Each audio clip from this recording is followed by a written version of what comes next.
The night of the accident began with the sound of Luna's scream cutting through the wind, followed by the deafening impact that silenced everything. For a moment, the world held its breath. The headlights carved through the fog, illuminating her body sprawled across the wet asphalt. The driver's door swung open, footsteps echoed, and then came the frantic rustle of movement. Will Spencer's voice, trembling, desperate, disbelieving. He fell to his knees beside her, his hands shaking as he reached for her wrist. There it was, faint, fragile, but real. A pulse. Luna was alive. For one unbearable second, relief washed through him. And then came the horror. The blood on his hands, the bruises on her skin, the slow rise and fall of her chest. It all collided with the memory of their last conversation, the cruel words he had thrown at her.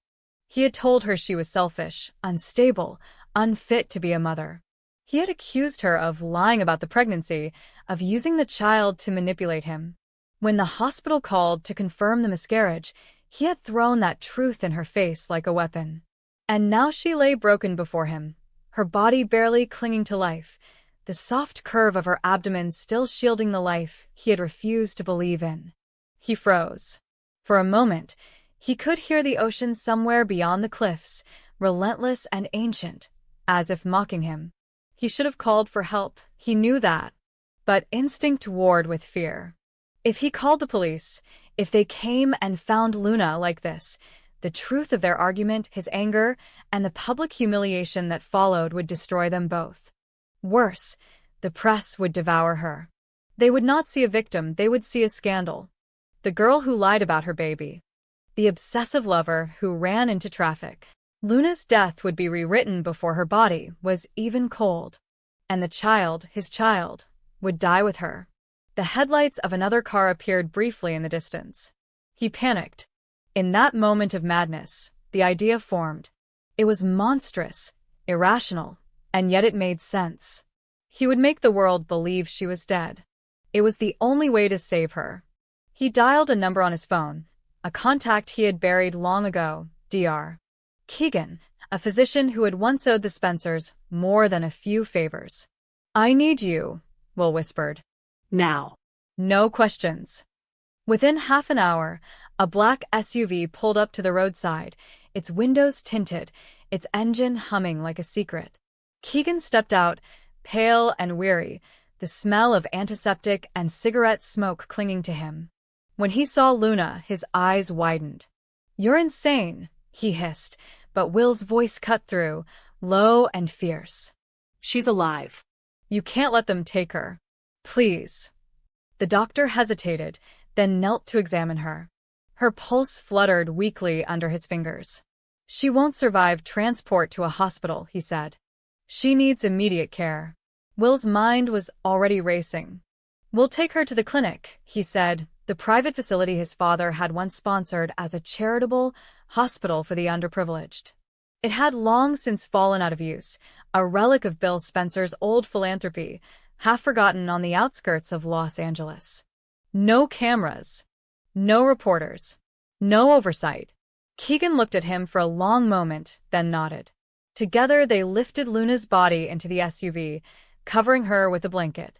Will wiped the blood from the pavement with trembling hands, scattering shards of glass and pretending, just for a moment, that he could erase the night. By the time the police arrived, all that remained was the wrecked car, the cracked guardrail, and the echo of a name whispered by the sea. The official report would later claim that Luna Nozawa had died instantly upon impact, her body carried away by the tide. Will wept at the memorial, his grief so convincing that even his father believed it. Bill wrapped an arm around him, pride and pity mingling in his voice. "You did what you could, son. Some things can't be saved." Katie stood beside them, tears streaking her face, while Electra avoided his eyes entirely. No one suspected that the guilt in Will's expression was not for what he had lost, but for what he was hiding. Each night, when the cameras stopped flashing and the condolences faded, Will drove to the outskirts of the city. The clinic stood alone at the edge of a dying orchard, its windows boarded, its sign rusted. Inside, the room smelled of bleach and ghosted memories. Luna lay in one of them, pale as marble, her body connected to machines that hummed quietly in the dark. Her hair fanned across the pillow like spilled ink. Her belly rose gently beneath the hospital sheet, a small defiance against the violence of fate. Keegan was cautious, efficient. He administered fluids, monitored her vitals, whispered medical jargon that will barely heard. "She's stable," the doctor said one night. "But she's not out of danger. If she wakes, the shock alone could." He didn't finish. Will nodded, his throat tight. Every night, he sat beside her, watching the rise and fall of her chest, the fragile reminder that she still existed. Sometimes he spoke to her, voice breaking. "I didn't mean it," he whispered. "I just wanted you to fight back. I never thought you'd," but Luna never stirred. The double life began to consume him. By day, Will played the grieving man, the tragic son, the remorseful lover. He gave statements to the police, accepted the pity of his friends, endured the hollow condolences of his father's empire. "You'll move on," Bill told him. "You're strong." Will smiled when he had to, but the lie ate through him like acid. By night, he returned to the clinic, each visit a descent into a secret that grew heavier with every breath. The guilt became its own kind of madness. There were nights he considered ending it, calling the authorities, confessing everything. But then he'd look at Luna, her face so peaceful in sleep, and remember the cruelty of the world outside. If they knew she was alive, the reporters would tear her apart. The Forresters would demand answers, the Spencers would spin their narratives, and the baby, his baby, would become a weapon in another family's war. Poppy was already unraveling. She blamed herself, the family, fate. She spent her days at the shoreline, waiting for a miracle that would never come. Bill, meanwhile, tightened his control.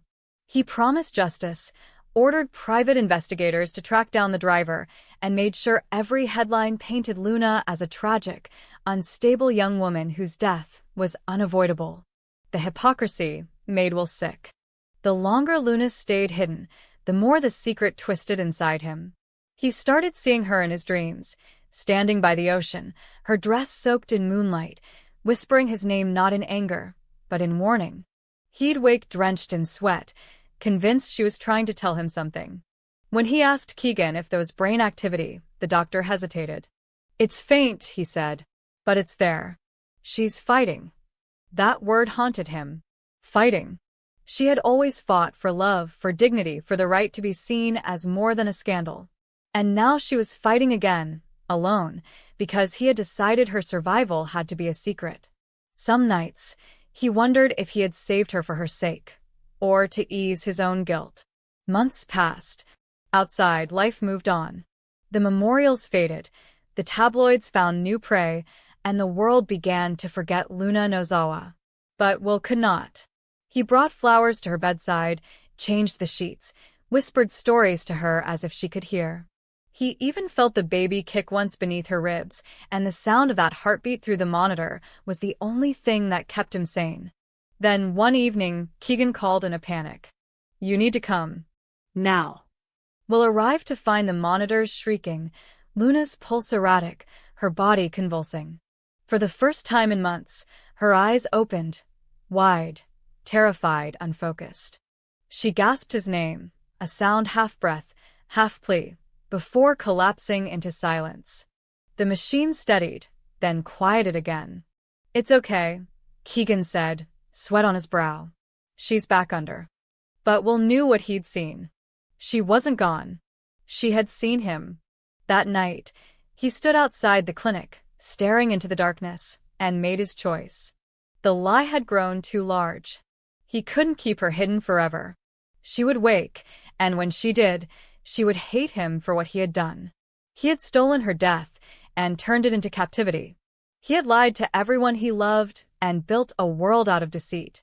But he couldn't let her go, not yet, not until he knew the baby was safe.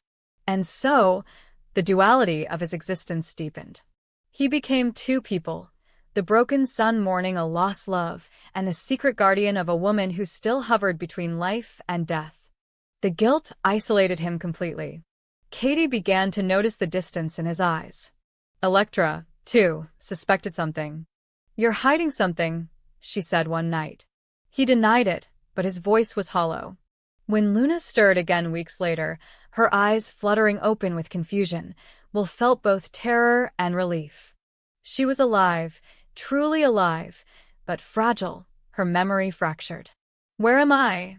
she whispered. "Why can't I move?" He told her the truth he thought she could bear, that she had been in an accident, that the world believed she was gone. "It's better this way," he said, tears streaming down his face. "You're safe. No one can hurt you anymore." But safety was a lie. The world outside was already beginning to sense something. Lee, ever the sharp-eyed doctor, noticed discrepancies in Luna's records. Poppy began receiving anonymous messages claiming her daughter was still alive. And Bill, driven by instinct more than conscience, ordered another private search. When he discovered that the clinic he had once funded had been reactivated under an anonymous donor, suspicion set in. The truth was closing in, and Will knew it. Yet even as everything threatened to collapse, he couldn't bring himself to reveal the secret. Because by now, the deception had become his only link to Luna, the only proof that he could still do something right after doing everything wrong. He told himself he was protecting her, but in the silence of that darkened room, as her breathing steadied and the faint heartbeat of their unborn child filled the air, he realized the truth. He wasn't saving her from the world. He was saving himself from his own unbearable guilt. And when Luna finally awoke for good, her voice hoarse but steady, her first question cut through him like glass. "Why didn't you let me die?" In that moment, surrounded by the machines he had sworn would preserve her, Will understood the full magnitude of his sin. He had stolen her agency, rewritten her ending, and built a prison disguised as mercy. Outside, dawn broke over Los Angeles, the sky blushing gold, as if mocking his salvation. He could hear sirens in the distance, Bill's men, the police, the inevitable reckoning. He sat beside Luna, took her trembling hand, and whispered the only truth left to him. "Because I couldn't lose you again, even if it meant losing everything else." And as the footsteps approached, he knew that both of them, he, the liar, and she, the survivor, were about to pay the price for a miracle that should never have been. The clinic stood at the edge of the city, like a ghost left over from a time when mercy was bought, not given. Its walls were painted the color of old paper, the floors too clean, its silence too deliberate. When Will Spencer had first driven Luna there, her body broken but breathing, he had thought he was saving her from the world, from the tabloids, from the wrath of his father's empire. He had known that he was leading her straight into the belly of a machine built for secrets, a clinic that existed not to heal but to erase. It was the kind of place where the rich came to undo their mistakes, where reputations were stitched back together while lives quietly disappeared. Dr. Keegan had warned him even as he took Luna from the car. "You don't know what this place really is," he said, his voice low. "This isn't a hospital, Will. It's a vault." But Will was too far gone to listen. His guilt was louder than reason. Luna's pulse had been fading, her lips already cold, and his mind had made a single, terrible leap. Better to hide her here than to lose her forever. He pressed the doctor to keep her alive, to keep her safe, and above all, to keep her secret. The machines in that clinic did their work in silence, indifferent to the morality of what they preserved. Within hours, Luna's condition stabilized, just enough for her body to hold on. Will stayed by her side, his hand on her wrist, whispering promises that meant less with every repetition. "No one will hurt you now," he told her. But the truth was that everyone who had ever hurt her had left their fingerprints on this place. The Spencer name was all over the clinic's ledgers, disguised through shell charities and offshore trusts. Once, long ago, Bill Spencer had built this facility to manage problems that money alone couldn't fix. There were whispered rumors among hospital staff, patients who arrived under fake names, donors who needed arrangements handled quietly, young women whose pregnancies had ended not in the maternity ward, but in sealed cremation rooms. The building had no sign, no records, only a reputation that lived in the mouths of those too afraid to speak. By hiding Luna there, Will had stepped into his father's shadow more completely than he could ever have imagined. For the first few days, the world outside spun in chaos. Luna's name dominated every headline. The crash had been brutal, and her body hadn't been found. Police divers scoured the coastline, reporters surrounded the Forrester estate, and social media became an echo chamber of speculation. Some said she had drowned. Others whispered darker things, that she'd been kidnapped, silenced, made to disappear because she knew too much. Her recent tensions with the Spencers only fueled the fire. A few tabloids even suggested that Will himself might be responsible, though his public breakdowns seemed to absolve him in the court of sympathy. Behind closed doors, Bill worked tirelessly to control the narrative. She was unstable, he told the press. Grief-stricken. A tragic loss. His words carried weight because they were polished by decades of manipulation. But while he spun his story, the truth sat just beyond his reach, in the dim room where his son spent each night watching the rise and fall of Luna's chest. The clinic had its own hierarchy, its own rules. Keegan wasn't the only doctor working there. There was Dr. Marlowe, a surgeon with steady hands and a ruined conscience, Sister Agnes, whose devotion to God had long since been replaced by devotion to discretion, and a rotation of nurses who had all, at one point, saved someone too important to let die in a public hospital. They recognized Will immediately, not just his face, but his privilege. He wasn't the first Spencer to darken their door. At first, they obeyed his orders because of his name. But as Luna lingered, as her presence stretched from days into weeks, whispers began to circulate in the sterile corridors. Why her? Who is she? Why keep her alive when others were paid to disappear? Keegan warned him that attention was dangerous, that every favor had a cost. And then, inevitably, someone outside began to dig. It started with a journalist named Hunter Reed, a mid-level investigative reporter with a reputation for finding stories buried under corporate hypocrisy. He had been covering the Luna case for weeks, chasing dead ends until a tip from an anonymous source led him to revisit the Spencer Foundation's old charity filings. There, among faded tax documents, he found irregularities. Large transfers from Spencer Publications to an entity called the Harbor Initiative, supposedly a community healthcare project. But when he traced the address, it led to a warehouse with boarded windows and an unlisted phone number, the same clinic where Luna was lying unconscious. The first article he published didn't mention Will.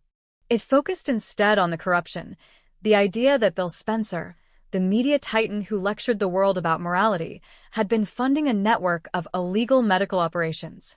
The story exploded overnight. The word trafficking appeared in bold print on morning headlines. It was speculation, but the damage was done. Law enforcement reopened old investigations. Protesters gathered outside Spencer Tower. And suddenly, the walls of that secret clinic began to tremble. We'll read the article in the dark, the glow of his phone screen illuminating the hollow circles under his eyes. He knew what it meant. If the reporters kept digging, they would find her. The authorities would raid the clinic. Luna would become evidence. The baby, his child, would be caught in the crossfire of a scandal that could destroy not just his family's empire, but the last fragile thing he had left that still felt pure. When Keegan found him standing by the window, the doctor spoke softly, as though afraid of what the truth might sound like. "You can't keep this up," he said. "They'll find her. And when they do, they'll take everything from you. From her." Will's voice cracked. "If they find her, they'll say I killed her. Or worse, they'll use her to kill him." He didn't have to name his father. The name hung in the air like a stain. Outside, the world turned vicious. Poppy was collapsing under grief and suspicion. She began receiving anonymous texts, photos of Luna from months ago, taken without her knowledge, accompanied by the words, "She's still out there." She brought them to the police, but no one took her seriously. They thought she was delusional, a mother in denial. Meanwhile, Lee Finnegan, with her cold precision, began her own quiet search, accessing hospital databases, looking for anyone admitted under Luna's blood type. Every day, Will felt the circle tightening. The clinic staff had grown nervous. Keegan warned him that a raid was inevitable. "You need to move her," he said. Now. But moving Luna meant exposing her, and exposing her meant unraveling everything. Then came the night Hunter Reed showed up at the clinic. He had followed the money, bribed a nurse, and slipped past the gates. When he found Luna's room, he froze. The machines, the monitors, the unmistakable face of the woman the entire country believed dead. It was more than a story. It was a resurrection. He snapped a photo. The flash broke the silence, like thunder. Will was on him in seconds. The camera hit the wall. The two men struggled, the sound of equipment crashing filling the air. "You don't understand," Will shouted. "If this goes public, they'll kill her." But Hunter only laughed, a sharp, bitter sound. "Then you better hope your father doesn't read his morning paper before I publish." The next morning, Los Angeles woke to a headline that split the city in half. "The dead are alive. Luna Nozawa found in a legal Spencer clinic." The fallout was immediate. Police surrounded the property. Reporters camped outside the gates. The governor called for an investigation. Bill Spencer's empire shook. Katie fainted on live television. Electra disappeared entirely, vanishing into the chaos. And Will became both suspect and savior, condemned for hiding Luna but praised for keeping her alive. When Bill confronted him in the aftermath, his fury was volcanic. "You destroyed everything," he shouted. "Do you have any idea what you've done?" Will met his gaze, something breaking open inside him. "I saved her," he said. "The way you never saved anyone." The silence that followed was worse than the shouting. Bill turned away, his face pale with something that looked like shame or maybe recognition. As investigators tore through the clinic's records, the depth of its corruption became impossible to ignore. There were files on dozens of patients, actresses, heiresses, even politicians, each case a carefully orchestrated cover-up. Illegal adoptions, quiet terminations, organs redirected to private buyers. And through it all, the Spencer Foundation's signature appeared like a watermark of sin. For Will, there was no vindication in the exposure. He was charged with obstruction, his inheritance frozen, his name dragged through every headline. But none of it mattered as much as the sound of Luna's voice the first time she spoke after months in silence. "Where am I?" she whispered. Her eyes, once bright with defiance, were clouded with confusion. When he told her the truth, that he had kept her hidden, that the world thought she was dead, she turned her face away. "You should have let me go," she said. Those words pierced him deeper than any accusation. She didn't understand that he hadn't done it to own her or absolve himself. He had done it because he couldn't bear the thought that his cruelty had been the last thing she heard before the darkness took her. He wanted one chance to make it right, and in trying, he had doomed them both. The trial that followed was a spectacle. Bill denied everything, of course, calling the clinic an unauthorized operation that had gone rogue. But witnesses testified. Documents surfaced. The Spencer family's image was shattered. Katie withdrew from public life. The company's stock collapsed. And through it all, Will sat in the courtroom, eyes hollow, knowing that every word spoken about his father was true. When the verdict finally came, it wasn't just legal, it was moral. The Spencers were no longer untouchable. The empire was gutted, the foundation dissolved, and the name that had once commanded fear became synonymous with scandal. Months later, the clinic was shut down, its walls stripped bare, its records sealed. Luna was moved to a legitimate hospital under police protection. She rarely spoke to Will, though he visited often, leaving flowers by her bedside. Her recovery was slow, her memories fractured, but the child, their child, survived. On the day she was discharged, she asked to see the ocean.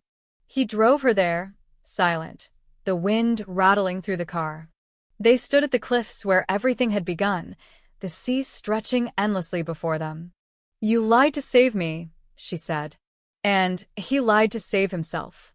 Maybe you're not so different. He didn't argue. He simply took her hand and, for the first time, didn't try to defend what couldn't be defended. He knew she was right. He was his father's son, forged in the same furnace of love and power and guilt. As the sun dipped below the horizon, Luna turned to him, her expression unreadable. "You can't fix what's broken," she said softly. "But maybe you can stop breaking it." He nodded, the words sinking into him like absolution and punishment all at once.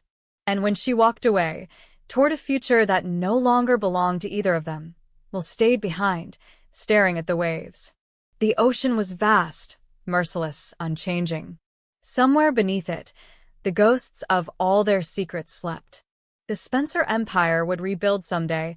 Money always found a way to resurrect itself. But Will knew that no empire could outlast the truth.